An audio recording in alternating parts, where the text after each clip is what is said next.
Olá pessoal, tudo bem? Luiz aqui. Esse é o capítulo 1 do livro A Arte da Negociação, de Donald Trump e Tony Schwartz. 1. Negociações. Uma semana na vida. Não faço pelo dinheiro, tenho bastante. Muito mais do que jamais precisarei. Faço pelo prazer de fazer. Negociar é minha forma de arte. Outras pessoas fazem pinturas lindas em uma tela, ou escrevem poesias maravilhosas. Gosto de fazer negócios e de preferência dos grandes. É minha forma de diversão. A maioria das pessoas fica surpreso com minha maneira de trabalhar. Leve e livre. Não carrego uma pasta executiva. Tento não marcar reuniões demais. Deixo minha porta aberta. Você não consegue ser criativo ou empreendedor se tem tudo estruturado demais. Prefiro ir para o trabalho todo dia e simplesmente ver como se encaminha. Não há uma semana típica em minha vida. Acordo muito cedo na maioria das manhãs pelas 6 e passo a primeira hora do dia ou um pouco mais lendo jornais. Geralmente chego em meu escritório pelas 9 horas e vou para o telefone. É raro eu ter um dia com menos de 50 ligações e com frequência são mais de 100. Em meio a isso, tento pelo menos uma dúzia de reuniões. A maioria ocorre de última hora. E poucas duram mais de 15 minutos. Raramente paro para o almoço. Saio do escritório por volta das 6h30, mas frequentemente faço ligações de casa até a meia-noite e durante todo o fim de semana. A coisa não para nunca e eu não mudaria isso por nada. Tento aprender com o passado, mas planejo o futuro focando exclusivamente no presente. Aí é que está a diversão. E se não tem diversão, para que serve? Segunda-feira, 9 horas. Segunda-feira, às 9 horas. Minha primeira ligação é para Alan Greenberg, sobre o pregão do Bear Stearns, um grande banco de investimento de Wall Street. Alan é CEO do Bear Stearns. É meu parceiro de investimento assim e é o melhor que existe. Há 2 semanas começamos a comprar ações do Holiday Inn. Estavam à venda na faixa de $50. Nesta manhã, diz Alan, eu possuo pouco mais de 1 milhão de ações, um pouco mais de 4% da empresa. O mercado fechou na sexta-feira a $65 a ação. Principalmente, diz Alan, por causa dos rumores de que foi um grande comprador e há especulações de que estou planejando uma investida sobre a empresa. A verdade é que estou mantendo minhas opções em aberto. No fim das contas, posso ir atrás do controle da Holiday, o que considero de certa maneira desvalorizada. Com os valores atuais das ações, eu poderia assumir o controle por menos de 2 bilhões. Os três hotéis cassinos da Holiday poderiam valer quase isso, e a empresa ainda possui outros 300 mil quartos de hotel. Uma segunda opção, se o preço da ação subir o suficiente, é vender minha participação e obter um belo lucro. Se eu fizesse isso hoje, eu já teria 7 milhões a mais. A terceira possibilidade é que a Holiday possa acabar se oferecendo para recomprar minhas ações acima do valor nominal, só para se ver livre de mim. Se o prêmio for alto o bastante, venderei. De qualquer modo, me divirto vendo a que ponto maus gestores pode chegar, para preservar o que chamo de independência, que na verdade significa apenas o emprego deles. Às 9h30, Abraham Richard telefona para pedir conselhos. Abe é um empreendedor bem-sucedido do meio imobiliário, mas quer ser político. Infelizmente para Abe, ele é muito melhor empreendedor do que político. Nesse outono, Abe tentou concorrer a vice-governador contra o candidato do governador Cuomo, Stan Looney, escolhido a dedo. Travou uma luta nos tribunais para que Richter ficasse de fora da campanha por razões técnicas e, claro, o tribunal acabou excluindo-o na metade da campanha. Abe sabe que me dou bem com o governador e quer o conselho sobre apoiar Cuomo ou mudar de grupo e apoiar o adversário. Digo a ele que não há dúvida, fiquei com o vencedor, que além do mais é um cara dos bons. Marcamos uma reunião para quinta-feira, 10 horas. Ligo para Don Imus para agradecer. Imus tem um programa de rádio mais famoso dos Estados Unidos, na WNBC. e está ajudando a arrecadar fundos para a Annabelle Hill Funds. Fico impressionado com a proporção que o evento assumiu na mídia. Começou na semana passada, quando vi uma notícia nacional do repórter Tony Bro sobre uma adorável senhora da idade de Geórgia, a senhora Hill, que estava tentando impedir a execução da hipoteca de sua fazenda. O marido, de 67 anos, havia se suicidado algumas semanas antes, na esperança de que seu seguro de vida salvasse a fazenda. Na família há várias gerações, porém os rendimentos do seguro não chegaram nem perto do suficiente. Era uma situação muito triste e fiquei sensibilizado. Lá estavam pessoas que haviam trabalhado duro e honestamente a vida toda, apenas para ver tudo desmoronar diante delas. Para mim, simplesmente parecia errado. Via NBC, entrei em contato com um cara maravilhoso da Geórgia, chamado Frank Argenbrick, que estava muito envolvido na tentativa de ajudar a senhora Hill. Frank me direcionou para o banco detentor da hipoteca da senhora Hill. Telefonei na manhã seguinte e consegui falar com o vice-presidente. Expliquei que eu era um empresário de Nova York e estava interessado em ajudar a senhora Hill. Ele falou que lamentava, mas era tarde demais. Iam leiloar a fazenda, disse ele. E nada e nem ninguém impediria. Aquilo me deixou irado. Falei para o cara, escute aqui. Se executarem a hipoteca, vou pessoalmente processar vocês e seu banco por assassinato, por terem assediado o marido da senhora Hill até a morte. De repente, o executivo do banco ficou bem nervoso e disse que daria um retorno em breve. Às vezes, vale a pena ser um pouco descontrolado. Uma hora depois, percebi uma ligação do banqueiro e ele disse, não se preocupe, vamos resolver o caso, Sr. Trump. A senhora Hill e Frank Argenbrick contaram para os veículos de comunicação e de uma hora para outra era a principal história nos noticiários. Até o fim da semana, arrecadamos $40 mil. Imos sozinho arrecadou 20 mil apelando aos ouvintes, como um presente de Natal para a senhora Hill e a família, para a senhora Hill e a família, para a senhora Hill e a família. Marcamos uma cerimônia de queima da hipoteca para a noite de Natal, no átrio da Trump Tower. Estou confiante de que até lá teremos arrecadado todo o dinheiro. Prometi à senhora Hill que, caso não aconteça, cobrirei a diferença. Digo a Imos que ele é o melhor e eu convido para assistir uma partida de tênis na próxima semana. Tenho um camarote e costumava frequentar quase todo dia. Hoje vivo tão ocupado que basicamente apenas convido os amigos para irem. Às 11h15, Harry Usher, o comissário da Liga de Futebol dos Estados Unidos, me liga. Mês passado, o júri do processo antitrust que movemos contra a National Football League decidiu que a NFL era um monopólio, mas nos concedeu apenas $1 simbólico por... Eu já havia deixado os melhores jogadores do meu time, o New Jersey General, a assinar com a NFL. Discutimos qual abordagem tomar. Quero ser mais agressivo. O que me preocupa, digo a Harry, é que ninguém está forçando o suficiente no recurso. Às 12 horas, George Swafter, presidente da Summit Organization, a maior proprietária do teatro de Brooklyn, telefona para recomendar uma mulher para uma vaga como administradora do escritório. Fala que ela quer trabalhar especificamente para Donald Trump. Digo que ela é maluca, mas será um prazer em conhecê-la. Conversamos um pouco sobre o ramo teatral e digo a Gary que estou para levar meus filhos para ver Cats, uma das peças dele. Ele pergunta se estou pegando os ingressos com o escritório dele. Digo que não gosto de fazer esse tipo de coisa. Não seja tolo, diz ele. Temos uma mulher aqui cujo trabalho é providenciar ingressos para os nossos amigos. Aqui está o número dela. Não hesite em ligar. Um gesto bacana de uma pessoa bacana. Às 13h15. Anthony Glidon dá uma passada para do projeto Hold Him.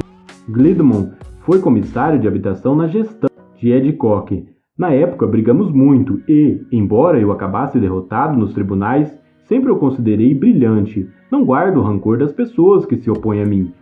Procuro contratar as mais talentosas, onde quer que consiga encontrá-las.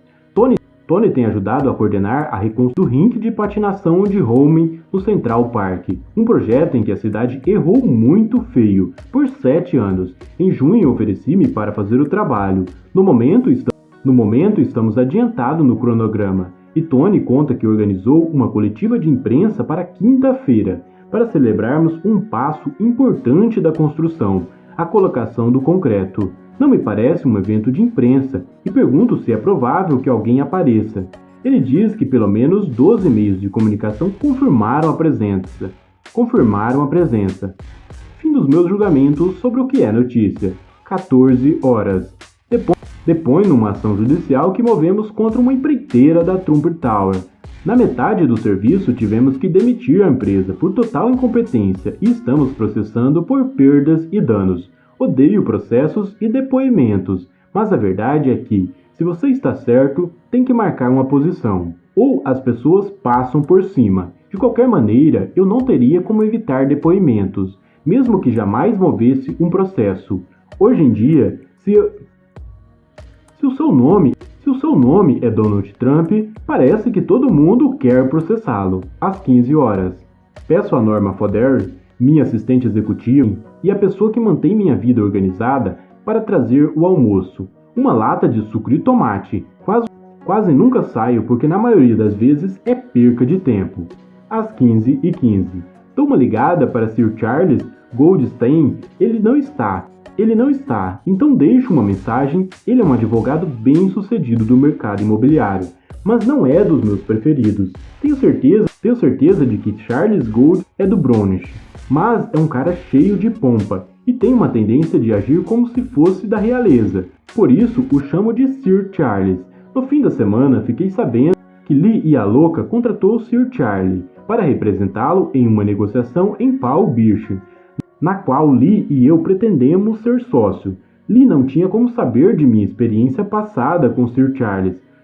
Um tempo atrás eu estava no meio de uma negociação com um cara que precisava de um advogado e recomendei Sir Charles. Logo depois fiquei sabendo que Sir Charles estava recomendando o seu cliente para não fazer negócio comigo. Não pude acreditar. Essa negociação é para a compra de um condomínio de duas torres na área de Palm Beach.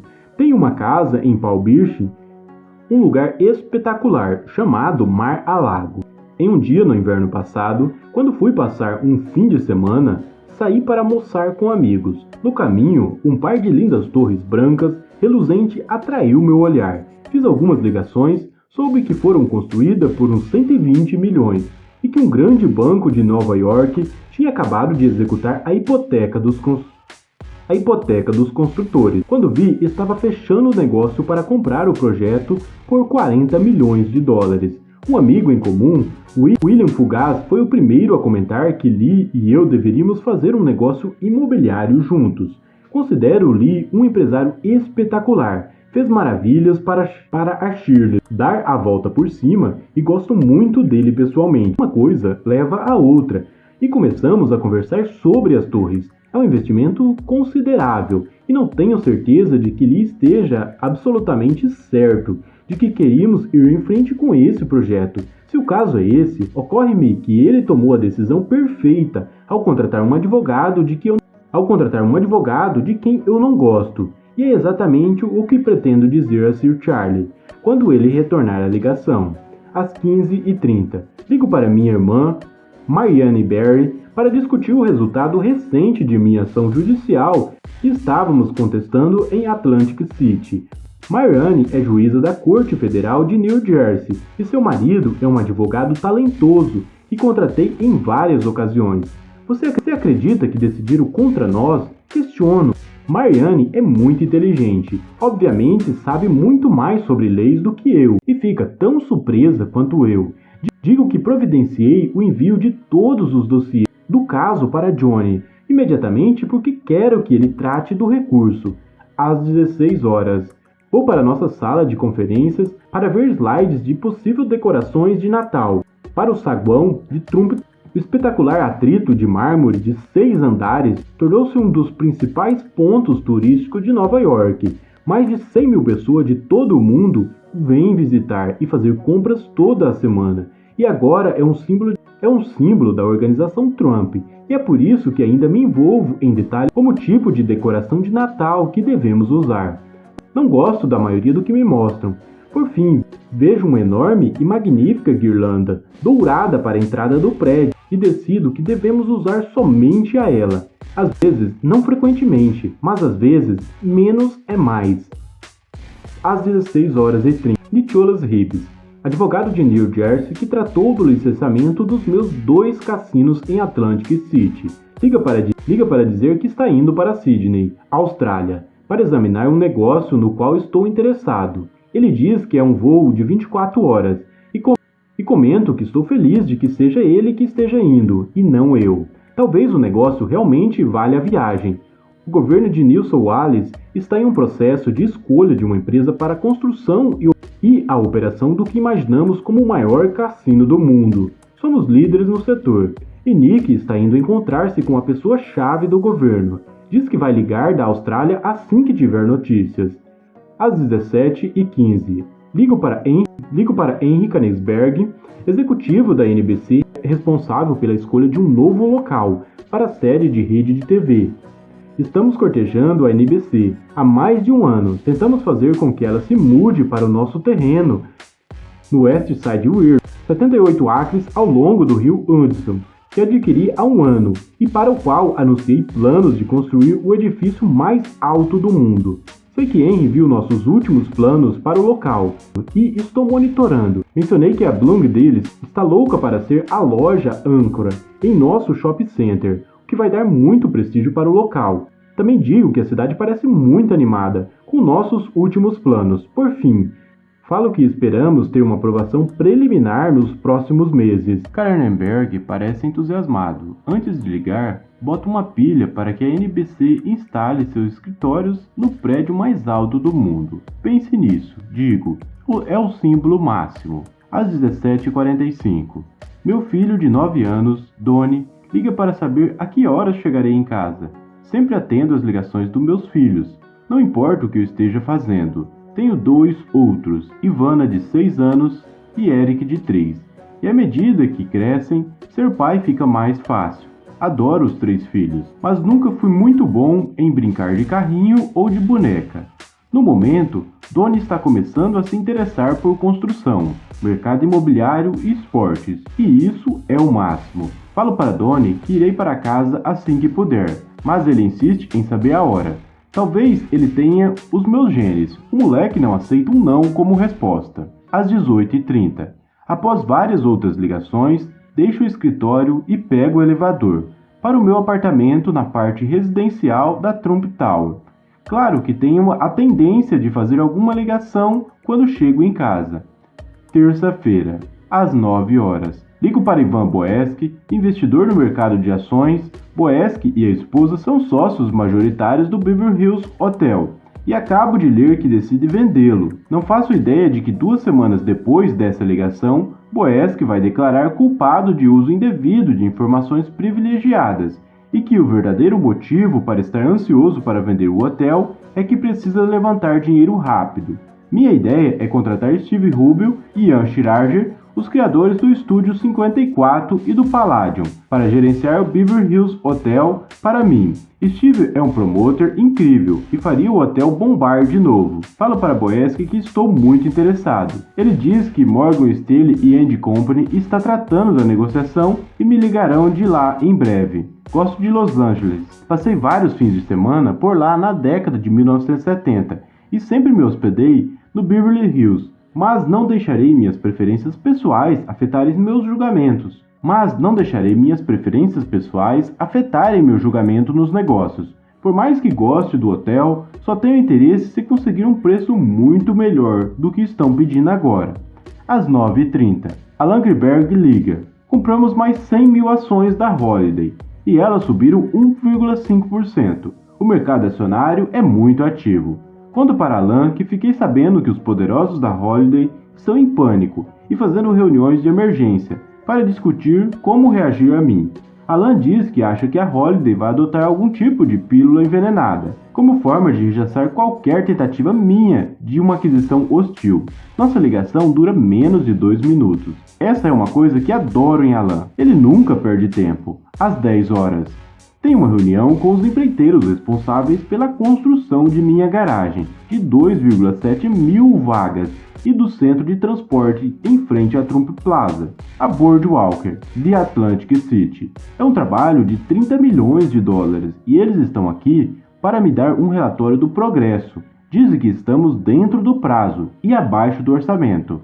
A garagem ficará pronta até o Memorial Day de 1987, o fim de semana mais importante do ano em Atlantic City, e vai aumentar enormemente nosso negócio. No momento estamos indo bem, praticamente sem estacionamento. O novo estacionamento está localizado no final da avenida principal, que dá acesso à Boardwalk, e é conectado ao cassino por uma passarela. Qualquer um que estacione na garagem vai direto para as nossas instalações.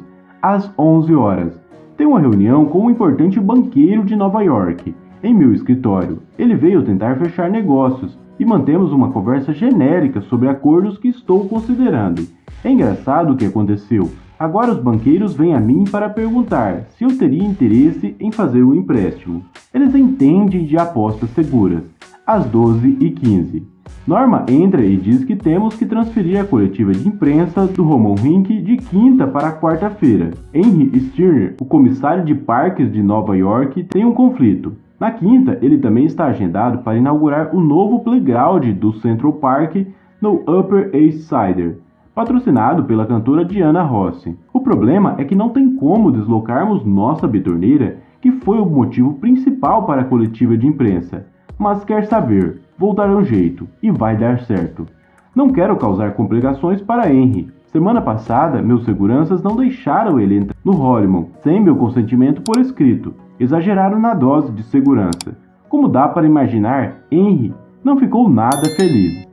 Às 12h45, Jack Mitnick, meu contador, liga para falar do impacto de um negócio que estamos fechando. Pergunto se ele acha que a nova lei fiscal federal será muito ruim para o mercado imobiliário, visto que elimina várias das amortizações imobiliárias atuais. Para minha surpresa, Mitnick diz que a lei no geral é favorável para mim, uma vez que a maior parte do meu fluxo de caixa veio de cassinos e condomínios, e o imposto mais alto sobre os rendimentos está baixando de 50% para 32%. Porém, ainda acho que a lei será um desastre para o país, uma vez que elimina os incentivos de investimentos e construções, especialmente em locais de segunda classe, onde não haverá construção a menos que haja incentivos. Às 13h30. Peço a Norma para ligar para Johnny Daffert, senador republicano de Missouri. Não conheço Daffert pessoalmente, mas sei que é um dos poucos senadores que lutou bravamente contra o novo projeto fiscal. Provavelmente é tarde demais, mas quero apenas parabenizá-lo por ter a coragem de manter suas convicções, mesmo que isso possa custar-lhe em termos políticos. Danforth não está, mas sua secretária diz que ele retornará à ligação. Às 13h45. Norma vê um intervalo entre as ligações e entra para perguntar sobre vários convites. Dave Wiefeld, outfielder de Nova York, convidou-me para presidir um jantar em benefício de sua organização, que luta contra o abuso de drogas. Já vou presidir 2 jantares nesse mês, para a Unity Cerebral Palsy e outro para a Police Atlantic League. Não me iludo sobre o motivo por que me convidam para presidir ou falar em tantos eventos. Não é porque eu seja um cara legal. O motivo é que as pessoas que comandam essas instituições de caridade sabem que eu tenho amigos ricos e posso fazer com que compre mesas. Entendo o jogo e, embora não goste de jogá-lo, não há uma saída elegante. No entanto, já intimei meus amigos 2 vezes este mês e não é toda hora que se pode pedir para alguém doar $10 mil por uma mesa. Falo para Norma recusar o convite de Wiefeld, com pesar. O outro convite é da Young President Organization, pedindo para eu falar em um jantar. A IPO admite empresários de até 40 anos que são CEOs de suas empresas. Completei 40 anos 2 meses, portanto presumo que, Na visão deles, agora sou qualificado como um líder de idade mais avançada. Norma ainda pergunta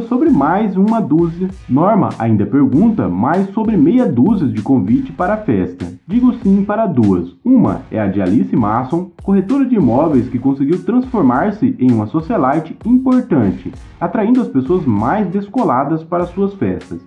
E a outra é uma recepção para duas pessoas maravilhosas, Barbara Walker, da ABC, e Merv Adelso, presidente da Lorimar Telepicture, que se casaram há poucos meses na Califórnia. Francamente, não sou muito de festas, pois não suporto conversa fiada. Infelizmente, faz parte dos negócios. Portanto, me divirto indo mais do que gostaria, e daí tentando com todas as forças ir embora mais cedo. Felizmente, gosto de algumas festas, mas na maioria das vezes aceito os convites com vários meses de antecedências, achando que a data está tão longe que não vai chegar nunca. Quando chega, fico furioso comigo mesmo por ter aceito, mas geralmente é tarde demais para cancelar. Às 14 horas, tenho uma ideia e ligo para Alan Gliberg novamente. Minha ideia é que, se eu fizer uma manobra para assumir o controle da Holiday, preciso de uma licença de operador de cassino em Nevada, onde a Holiday possui 2 cassinos. O que você acha de apenas vender as ações da Holiday agora já? Lucrar e repensar uma oferta pelo controle depois que eu estiver licenciado? Pergunto.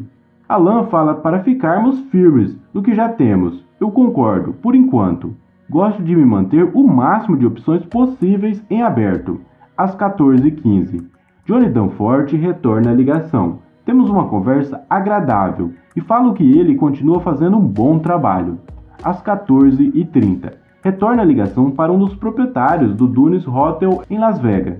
Eles também são donos do que talvez seja o melhor terreno inexplorado na Vegas Strip. Pelo preço certo, eu consideraria comprá-lo. Gosto do ramo dos cassinos, gosto da escada, que é enorme, gosto do glamour, gosto do fluxo do dinheiro. Se você sabe o que está fazendo e gerencia a operação razoavelmente bem, pode ter um belo lucro. Se gerencia muito bem, pode ganhar rios de dinheiro. Às 14h45, meu irmão Robert e Herbert Freeman, ambos vice-presidente executivo em minha empresa, dão uma passada para falar da reunião que tiveram com executivos da Co-Edison e da NBC sobre o projeto da West Side Weirs. A Co-Ed possui uma enorme chaminé industrial na parte sul do local, e a reunião foi para discutir se a fumaça se dissiparia normalmente, caso um dos grandes edifícios fosse construído ao lado dela. Robert, que é 2 anos mais novo que eu, tem a fala mansa e leva as coisas numa boa, mas é muito talentoso e eficiente. Acho que deve ser difícil para ele ter um irmão como eu, mas ele nunca falou nada sobre isso e somos bastante próximos. Em minha vida, a quem eu chamaria de meu bem.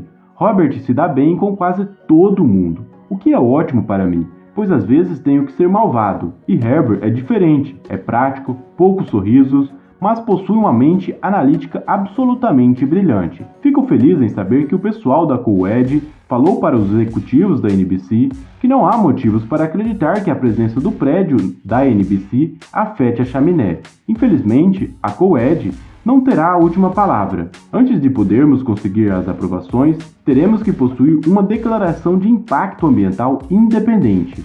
Às 15h15. Ligo para Herbert Sturges, da Câmara de Planejamento Municipal, que será o primeiro órgão a aprovar ou não nosso projeto da West Side. Sturges e seu pessoal marcaram de dar uma olhada preliminar na sexta. Ele não está, então deixo uma mensagem com a secretária. Apenas digo que estou ansioso para encontrá-lo na sexta de manhã. Às 15h20. Geraldo Schrater liga. Jerry é um advogado grandão da Drey Traub, uma das melhores agências imobiliárias do país, e cuidou de quase todos os meus maiores negócios. Desde que comprei Commodore Hotel em 1984, Jerry é mais do que um advogado, é uma perfeita máquina de fazer negócios e consegue ver a essência de um negócio mais rápido do que qualquer um que conheço. Falamos da situação da Holiday Inns e de vários outros acordos que se encontram em diferentes estágios. Como Alan Gliberg, Schrader não é muito de ficar perdendo tempo, tratando de uma meia dúzia de assuntos em menos de 10 minutos. Às 15h30, minha esposa Ivana vem se despedir. Está indo de helicóptero para Atlantic City. Gosto de brincar com ela, dizendo que trabalha mais do que eu. Ano passado, quando comprei meu segundo cassino na Hilton Corporation e rebatizei de Trump Castle, decidi colocar Ivana no comando. Ela é incrível, boa em tudo o que faz. Uma gestora nata. Ivana cresceu na Tchecoslováquia. Filha única, seu pai era engenheiro elétrico e é um ótimo atleta e colocou Ivana a esquiar muito cedo. Aos 6 anos, ela já estava ganhando medalhas. Em 1972, foi suplente no time de esqui da Tchecoslováquia na Olimpíada de Inverno de Sapporo. Um ano depois, após se formar na Universidade de Charles, em Praga, mudou-se para Montreal e rapidamente tornou-se uma das tops modelos do Canadá. Nos conhecemos na Olimpíada de Montreal, em agosto de 1976. Eu já tinha saído com várias mulheres diferentes, mas nunca tinha me envolvido de maneira mais séria, com nenhuma.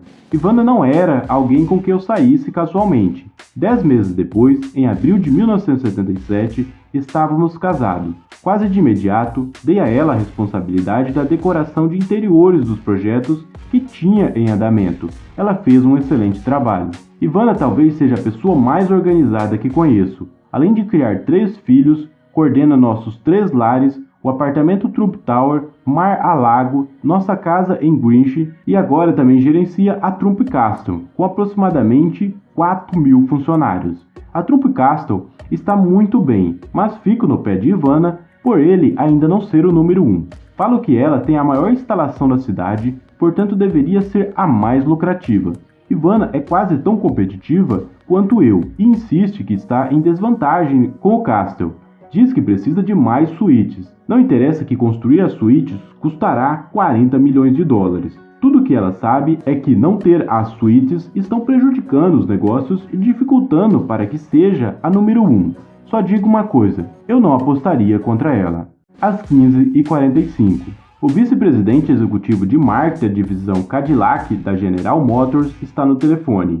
Ele está ligando por uma sugestão de seu chefe, John Greenberg, presidente da divisão Cadillac Motors, que conheci em Palm Beach. Acontece que a Cadillac está interessado em colaborar com a produção de uma nova limousine, que seria chamada de Trump Golden Series. Gosto da ideia. Marcamos uma data para sentar e conversar em 2 semanas. Às 16 horas, Daniel Lee, um analista de cassinos que trabalha para Drix Bruni Lambert, dá uma passada em meu escritório, com vários colegas para falar sobre a possibilidade de serem meu banco de investimento em um acordo para a compra de uma empresa de hotel. O cara que inventou o Junk Bond do Drex tem me ligado regularmente nos últimos anos, tentando me persuadir a levar meus negócios para Drex. Não faço ideia de que Drex está prestes a ficar enredado no escândalo de informações privilegiadas, que logo vai sacudir Wall Street.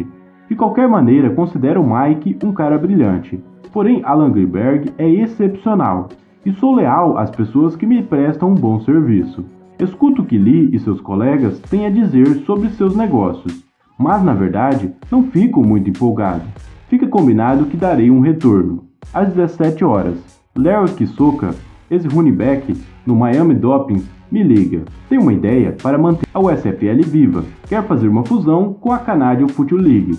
Larry é um cara inteligente e camarada. Está muito empolgado, mas não me convence. Se a USFL não conseguiu sobreviver com os jogadores como Herschel Walker e Jim Kelly, com a fusão com o Canadian Football, com vários jogadores dos quais nunca ninguém ouviu falar, vai ajudar? Preciso primeiro vencer no tribunal, para quebrar o monopólio da NFL.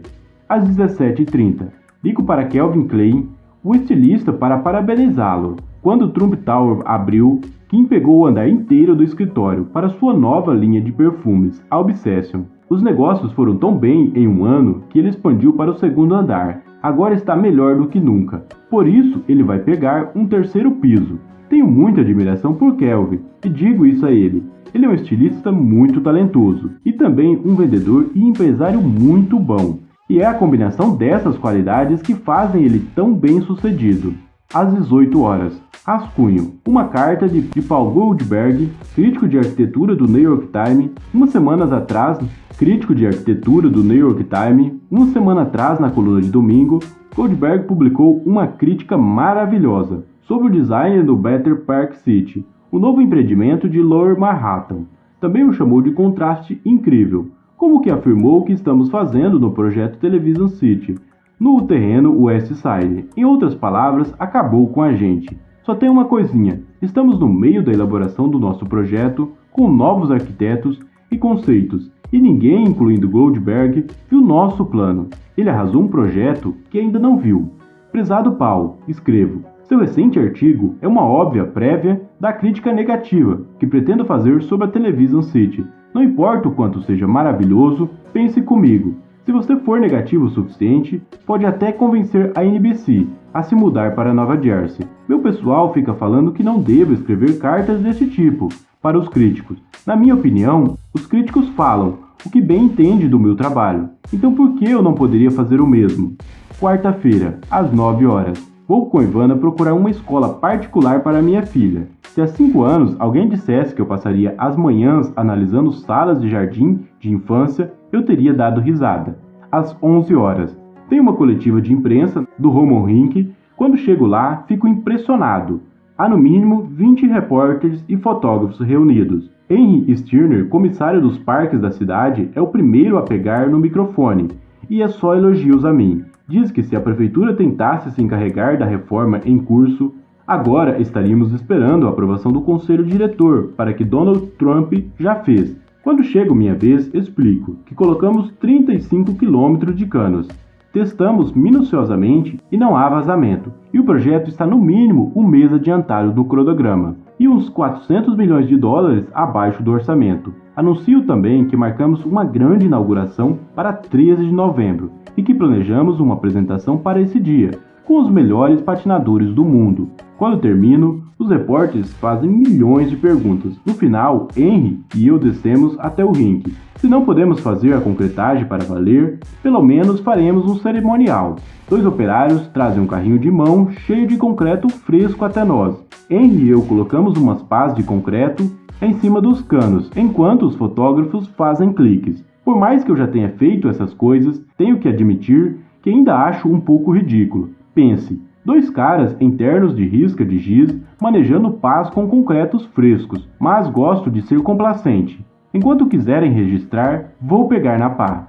Às 12h45. Assim que volto ao escritório, começo a retornar as ligações. Quero agilizar tudo que puder, porque tenho que sair mais para Triton, pois participarei do jantar de aposentadoria de um membro da Comissão de Controles de Cassino de New Jersey. A primeira pessoa para quem retorno é Arthur Baron, presidente do grupo de empreendimento Wolf Western, que inclui Martin Davis, presidente da GW e meu amigo há tempos. E Baron aparentemente ligou em resposta à carta que escrevi para Mert 2 semanas atrás. Na carta expliquei para Mert que recentemente havia comprado um local fantástico e que estava no meio do planejamento de um prédio, com 8 salas de cinema no térreo, e que queria saber se ele estaria interessado em fazer uma proposta.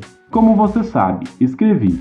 Não há outra pessoa com que eu gostaria mais de fazer negócio do que Mert Davis, pois Martin Davis é um homem verdadeiramente talentoso, mas também há várias outras empresas que dariam tudo para 8 salas de cinema, em um local privilegiado. Em outras palavras, se não conseguir fazer um acordo de meu agrado com Mert, tenho várias outras opções. Como eu tinha previsto quando consegui falar com Art Barry por telefone, ele quer marcar uma reunião para falar sobre as salas de cinema.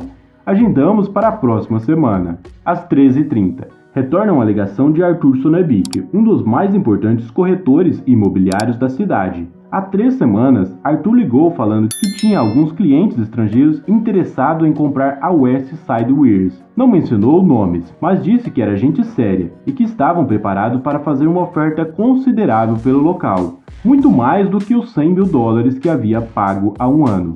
Não fiquei muito empolgado, pelo contrário, disse a Arthur, a proposta parece baixa. Se você conseguir fazer com que aumente, talvez me interesse.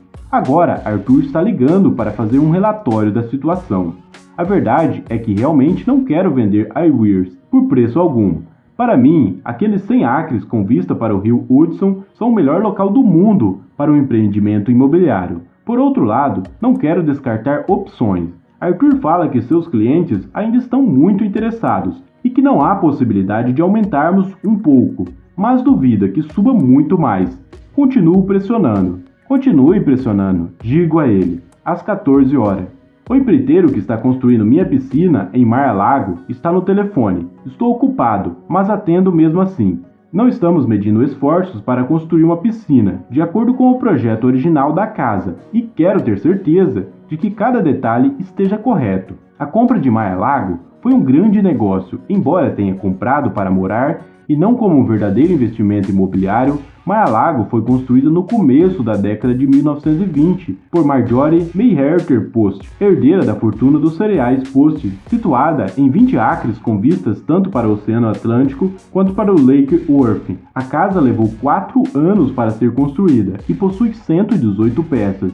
3 carregamentos de pedras foram trazidos de navio da Itália para paredes externas, e 36 mil azulejos espanhóis do século XV foram usados no exterior e no interior. Quando a senhora Post faleceu, doou a casa para o governo federal, para ser usada como retiro para presidentes. O governo, por fim, devolveu a casa para a Fundação Post, que colocou à venda por 25 milhões de dólares. Vi Mar-a-Lago pela primeira vez quando estava de férias em Palm Beach, em 1982. Quase que de imediato fiz uma oferta de 15 milhões. Rejeitada na hora. Nos anos seguintes, a fundação assinou contratos com vários outros compradores por preços mais baixos do que eu havia oferecido, mas todos furaram antes do fechamento. Cada vez que isso acontecia, eu fazia uma outra oferta, sempre um pouquinho menor do que a anterior. Finalmente, no final de 1985, ofereci 5 milhões de dólares em dinheiro pela casa e mais 3 milhões pela mobília.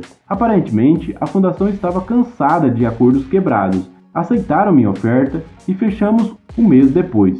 No dia em que meu negócio foi anunciado, o Daily News de Palm Beach deu uma enorme matéria de capa com manchete: Pechincha de Mar-a-Lago abala a comunidade. Em pouco tempo, várias propriedades muito mais modestas e menores em tamanho do que Mar-a-Lago foram vendidas por preços de 18 milhões de dólares. Disseram que apenas a mobília da Mar-a-Lago vale mais do que eu paguei pela casa. Isso mostra que vale a pena agir de forma rápida e decidida no momento certo. Claro que não é barato manter Mar-a-Lago. Com o que ela custa por ano, daria para comprar uma linda casa quase que em qualquer outro lugar dos Estados Unidos. Tudo isso para explicar por que atendo a ligação do empreiteiro da piscina. Ele tem uma pequena pergunta sobre a combinação da pedra italiana que estamos usando no deck com os mínimos detalhes de Mar-a-Lago. O telefone dura 2 minutos, mas provavelmente vai economizar 2 dias de trabalho e garantir que o serviço não terá que ser arrancado e feito de novo mais adiante, às 14h30. Um importante empresário que faz muitos negócios com a União Soviética liga para me atualizar sobre projetos de construção em Moscou que estou interessado em empreender. A ideia decolou depois que sentei ao lado do embaixador soviético Yuri Dubinin em um almoço de negócios oferecido por Leonard Lard, um grande empresário e filho de Esther Lauder. A filha de Dubinin tinha lido sobre Trump Tower e sabia tudo sobre ela. Uma coisa levou a outra, e agora estou falando em construir um enorme hotel de luxo em frente ao Kremlin, em parceria com o governo soviético. Pediram para eu ir a Moscou em julho, às 15h30. Robert dá uma passada e falamos sobre várias questões relacionadas à NBC e ao West Side Weirs, às 15h30. Um amigo do Texas liga para falar de um negócio que está fazendo. É um cara cativante, muito bonito, muito bem vestido, com aquele sotaque arrastado do Texas que deixa você muito à vontade. Ele me chama de Donnie, um apelido que odeio, mas que ele fala de um jeito que de alguma maneira fica bem. 2 anos atrás, esse mesmo amigo ligou para falar de outro negócio. Estava tentando juntar um grupo de ricaços para adquirir o controle de uma pequena empresa de petróleo. Donnie, ele disse, quero que você invista 50 milhões de dólares. Não tem risco. Você vai dobrar ou triplicar seu dinheiro em questão de meses. Ele deu todos os detalhes e parecia muito bom. Eu estava preparado para ir adiante. A papelada estava sendo preparada e certa manhã acordei com uma pulga atrás da orelha. Liguei para meu amigo e disse, escuta, tem alguma coisa me incomodando. Talvez seja o fato de o petróleo estar embaixo da terra e eu não poder vê-lo, ou talvez porque não haja nada de criativo. De qualquer maneira, não quero entrar. E ele diz, tudo bem, Donnie, você que sabe, mas está perdendo uma grande oportunidade. O resto é história. Claro, O petróleo despencou meses depois. A empresa que o grupo dele comprou foi à falência e os investidores perderam cada centavo investido. A experiência me ensinou algumas coisas. A primeira é seguir meus instintos. Não importa o quanto algo pareça promissor no papel. A segunda é que você geralmente vai se sair bem caso se limite àquilo que conhece. E a terceira é que às vezes seus melhores investimentos são aqueles que você não faz. Por ter voltado atrás, economizei 50 milhões de dólares e nós dois continuamos amigos. Como resultado, não quero rejeitá-lo logo de cara no novo negócio. Não quero rejeitá-lo logo de cara em um novo negócio. Em vez disso, digo para mandar a papelada. Na realidade, não é muito provável que eu me envolva. Às 16 horas, retorna a ligação de Judy Critson. Uma coisa que você tem que reconhecer: quantos autores escreveram 3 best-sellers número 1 em sequência? Além disso, ela é uma mulher muito bacana. A Trump Tower é o cenário de seus mais recentes romances, Take Manhattan. E eu sou um personagem do livro. A pedido de Judy, aceitei fazer o papel de mim mesmo em uma cena baseada no livro e filmada na Trump Tower. Agora Judy ligou para dizer que a cena com Valerie Bertinelli ficou ótima. Fico feliz em saber. Embora não esteja a fim de largar meu trabalho, contudo concluo que não é uma maneira ruim de promover a Trump Tower em TV nacional. Uma minissérie em horário nobre com enorme audiência nacional garantida. Às 16h30. Minha última ligação é para Paulo Hallenberg, sócio do Bear Stearns, que gerenciou 550 milhões de dólares em emissão de títulos que fizemos com êxito para nossos 2 cassinos de Atlantic City em 1985. Agora estamos falando em montar algo chamado The Trump Fund, pelo qual compraríamos propriedades mal cuidadas e com hipoteca executada, particularmente na região sudoeste a preços irrisórios. Hallenberg diz que estamos elaborando um prospecto e tem confiança de que conseguiremos arrecadar facilmente 500 milhões de dólares em uma oferta pública. O que me agrada nesse negócio é que eu conservaria uma larga participação em qualquer compra que fizemos, mas não teria risco pessoal no caso de alguma negociação ir mal. O que não me agrada é a ideia de competir comigo mesmo. O que acontece, por exemplo, se eu vir uma propriedade decadente que eu queira comprar por mim, mas que também seria boa para o fundo? De qualquer maneira, darei uma olhada no prospecto. Às 17 horas. O motorista me leva até o helicóptero na rua 60. Há tempo de pegar um helicóptero e estar em Trenton às 17h30 para coquetéis. Quinta-feira, às 9 horas. Encontro Abby Richeldio. Basicamente, Abby está magoado porque o governador Coleman,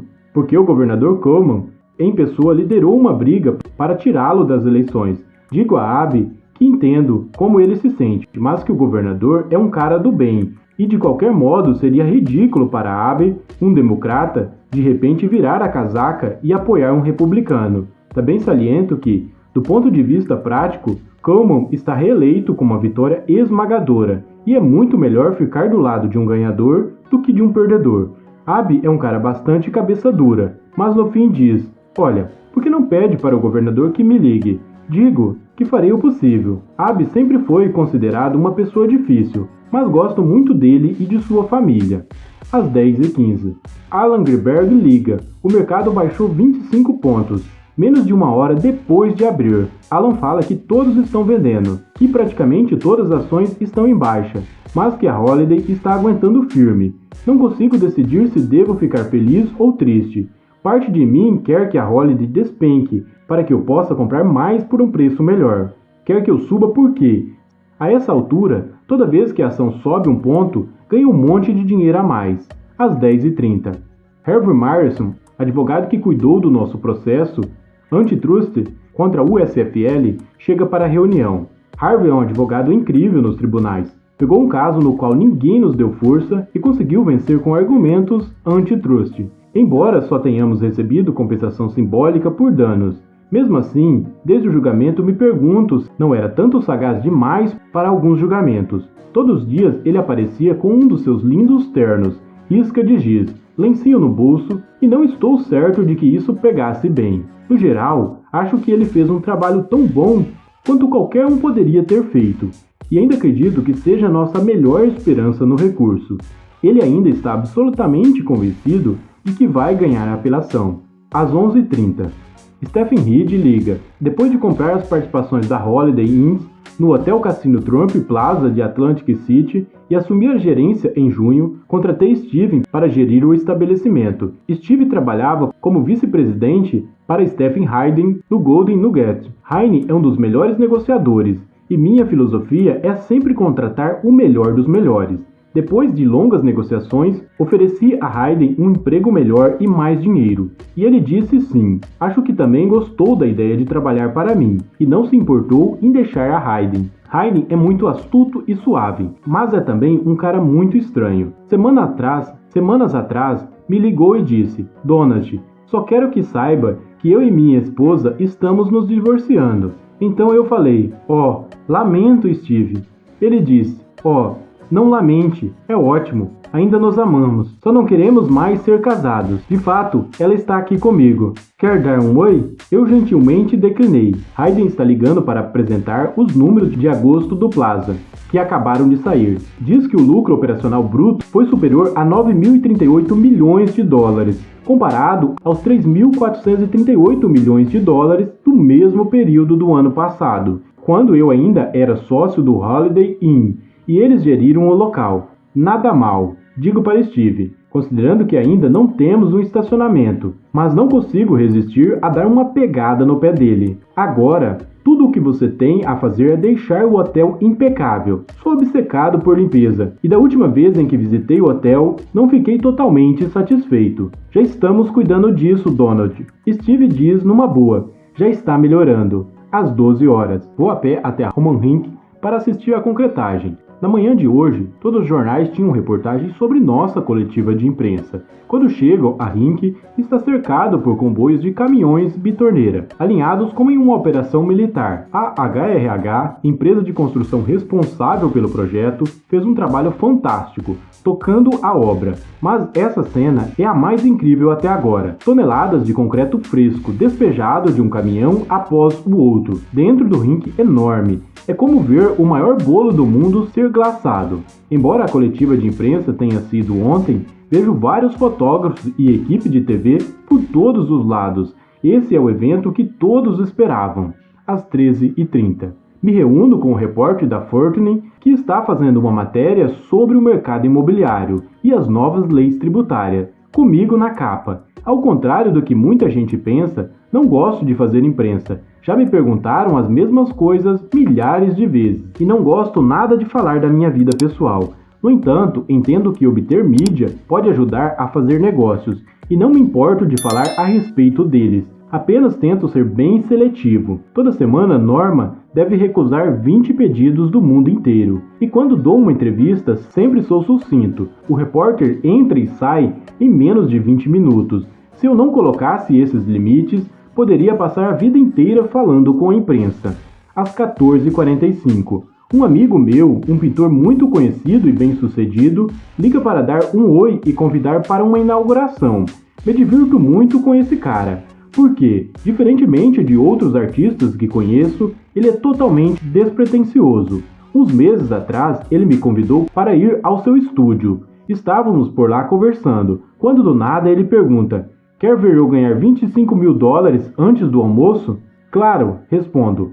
Sem a mínima ideia do que ele estava falando, ele pegou um balde grande de tinta aberto e borrifou um pouco em uma tela estendida no chão. Então pegou outro balde de cor diferente e deu uma borrifada na tela. Fez isso 4 vezes, levando 2 minutos talvez. Quando terminou, virou para mim e disse: bem, é isso, acabo de ganhar 25 mil dólares, agora vamos almoçar. Ele estava sorrindo, mas ao mesmo tempo era totalmente sério. A questão é que vários colecionadores não sabiam a diferença entre as suas artes de 2 minutos e a pintura que ele realmente se dedicava. Só estão interessados em comprar o nome dele. Sempre achei que a arte moderna é uma farsa e que os pintores mais bem-sucedidos com frequência são melhores como vendedores e promotores do que como artista. Fico imaginando o que aconteceria se os colecionadores vissem o que eu vi do trabalho do meu amigo nessa tarde. O mundo da arte é tão ridículo que a revelação poderia tornar suas pinturas ainda mais valiosas. Não que meu amigo esteja prestes a se arriscar a descobrir. Às 16 horas, um grupo nosso reúne-se na casa de conferência para repassar os últimos planos do projeto West Side Wards, que agendamos para apresentar à prefeitura amanhã de manhã. Porém, Herb Sturz, da Comissão de Planejamento, não poderá comparecer, mas seu pessoal importante estará lá. Há provavelmente umas 15 pessoas nesta reunião, incluindo Robert, Herbert Freeman, Alexandre Cooper e a equipe dele. Alex é o arquiteto urbanista que contratei 2 meses atrás para assumir o projeto. Depois de ficar claro que meu arquiteto original, Helmut Jahn, não estava se entendendo com a prefeitura, não sei se o motivo era de seu estilo germânico ou o fato de morar em Chicago e não em Nova York, ou apenas ser centroso demais, sei que ele não estava chegando a lugar algum com o comitê de planejamento da prefeitura. Alex, ao contrário, foi urbanista da cidade e é quase uma lenda naquele órgão. Foi também o cara que desenhou o Better Park City, que rendeu muita imprensa. Politicamente é uma escolha muito melhor do que Helmut Jahn. Eu sou um cara muito prático. Temos nos reunido toda semana, nos últimos meses, para detalhar esse vasto projeto, incluindo onde construir os prédios residenciais, as ruas e os parques e o shopping. Hoje Alex trouxe os desenhos preliminares do layout que havíamos combinado. Na extremidade sul ficam os prováveis estúdios da NBC, adjacente ao edifício mais alto do mundo. Para o norte, os prédios residenciais, com vista para um boulevard ao leste, e para um shopping enorme de 8 blocos, e para o rio a oeste. Todos os apartamentos terão uma vista incrível, o que considero imprescindível. Fico muito feliz com o novo layout, e Alex parece feliz também. Acredito que são os prédios altos que tornaram esse projeto especial, mas não sou ingênuo em relação ao zoneamento. Sei que eventualmente teremos que fazer algumas concessões. Por outro lado, se a prefeitura não aprovar algo que para mim faça sentido economicamente, apenas esperarei a próxima gestão e tentarei de novo. O local apenas se tornará mais valioso. Às 18 horas, peço licença para me retirar, pois tenho um jantar cedo, e não é do tipo em que se dê para atrasar. Ivana e eu fomos convidados por Cardeal John Connor para jantar na Catedral de St. Patrick.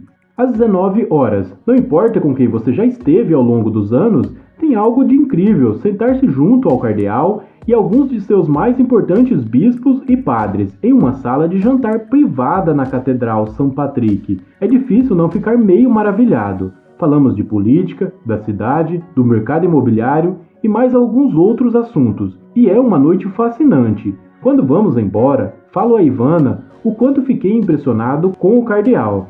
Não é apenas um ser humano de grande cordialidade, mas também um empresário com um ótimo instinto político. Sexta-feira, às 6h30. Estou folheando o New York Times e deparo com uma foto enorme do cimento sendo despejado pela Roman Hink. Na Roman Hink está na capa do segundo caderno. O assunto não para de render.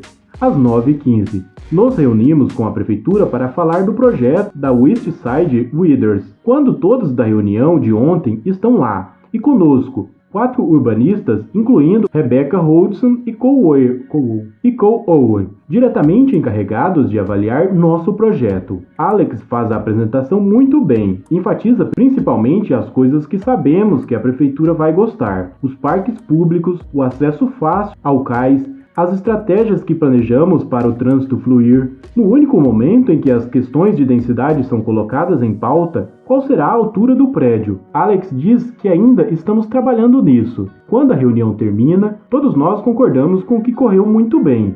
Às 10h30, volto ao meu escritório para uma reunião, em que discutiremos o progresso na construção do Trump Park, condomínio que estou construindo a partir do esqueleto de aço de Bertram Plaza Hotel, em Central Park Sul. É uma localização incrível e o prédio que estamos refazendo será um grande sucesso. A reunião é com Frank Williams, meu arquiteto no projeto. Andrew Aze é gerente do projeto e Branch Sprague, vice-presidente executiva encarregada das vendas. Frank, que é muito gentil, é um ótimo arquiteto. Branchette, o apelido que dei a ela, é clássica, tem uma boca que não se cala. E provavelmente por isso é tão boa em vendas, que ela deve ser uma mulher de difícil convivência. A verdade é que me divirto muito com ela. Começamos falando de qual cor usar nas esquadrias da janela. Detalhes como esse fazem toda a diferença no visual e na atmosfera do prédio. Depois de quase meia hora, concordamos em um bege claro, que combinará bem com a cor da pedra. Gosto de tons terroso. São mais sofisticados e elegantes do que as cores primárias. Às 11 horas. Frank Williams vai embora e passamos a discutir o trabalho da demolição em Trump Park. Andy fala que ainda não estamos terminando e que a empreiteira acaba de nos dar uma nota de $175 mil para os extras. Extras são custos que a empreiteira soma à proposta original, cada vez que você solicita qualquer mudança no plano inicial. Você precisa ser muito rude e muito firme com a maioria dos empreiteiros, ou eles tiram a sua roupa do corpo.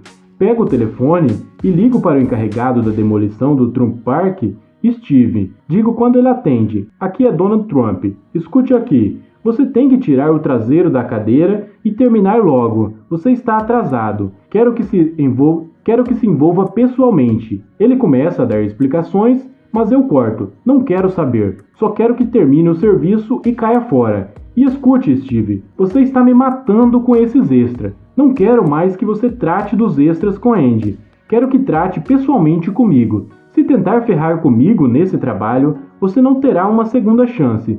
Nunca mais vou contratá-lo. Minha segunda preocupação é a colocação do piso. Peço a Andy o número do cara do concreto." "Ok, falo meio brincando. Agora vou arriscar a minha vida. O pessoal do concreto pode ser extremamente rude. Consigo falar com o segundo cara da firma. Veja, digo a ele: seu chefe quis muito esse contrato. Eu ia fechar com outro, mas ele falou que você faria um trabalho excelente.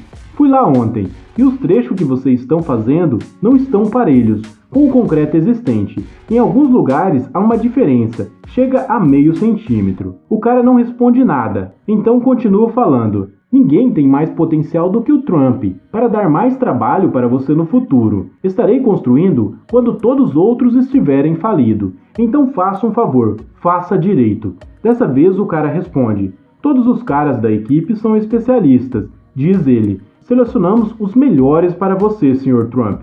"Que bom", eu falo. "Ligue mais adiante e me informe como vai indo." Às 12 horas. Alan Greenberg liga para dizer que a Holiday foi em frente com a pílula envenenada e tomou medidas que vão sobrecarregar a empresa com dívidas e deixá-la muito menos atraente, como alvo de tomada de controle. Não fico preocupado. Há uma pílula envenenada que me fez impedir de ir atrás da Holiday Inn, caso eu realmente decida fazê-lo. O mercado ainda está em baixa, teve queda de 80 pontos ontem e mais 25 hoje, mas a Holiday baixa apenas 1 ponto. Alan diz que já compramos quase 5% da empresa. Às 12h15. Blanche continua em seu escritório depois de Andy ir embora para que eu escolha um anúncio do Trump Park. Mostro uma meia dúzia de alternativas e não gosto de nenhuma. Ela fica furiosa. Blanche quer usar um croquis que mostre o prédio em sua visão panorâmica da Central Park. Gosto da ideia do croquis. Digo a ela: "Mas não gosto desses. Também quero um desenho que mostre mais o prédio." Blanche quer usar um croquis que mostre o prédio em sua visão panorâmica da Central Park. Gosto da ideia do croquis. Digo a ela: "Mas não gosto desses. Também quero um desenho que mostre mais o prédio. O Central Park é lindo, mas afinal, não estou vendendo um parque, estou vendendo um edifício e apartamentos." Às 12h30. Norma entra com uma pilha enorme de formulários que tenho que assinar, como parte do requerimento para a licença do jogo em Nevada. Enquanto assino, Norma pergunta quem eu quero usar como referência da idoneidade. Penso por um minuto e falo, para ela listar o general Pat Dykes, um grande herói do futebol americano, um cara maravilhoso e um bom amigo que agora é banqueiro de investimento no Shearson. Benjamin Holloway, presidente e CEO do grupo Equitable Real Estate, e Conrad Stetson, do Chase Manhattan Banco. Também peço a Norma que liste o cardeal John of Cornwall. Às 12h45. Ivana liga, está no escritório e quer ver comigo uma outra escola, para onde estamos pensando em mandar nossa filha no próximo outono. "Vamos lá, Donald." Ela diz: "Você não tem mais nada para fazer." Às vezes, acho que ela realmente acredita nisso. "Na verdade, meu bem, estou um pouco ocupado no momento." E falo: "Não adianta. 3 minutos depois, ela está em meu escritório, me puxando pela manga, termino de assinar os formulários e vamos. Às 14h30. Bill Fugaz telefona. Gosto de chamá-lo de Will de Fugues, mas ele parece não gostar muito.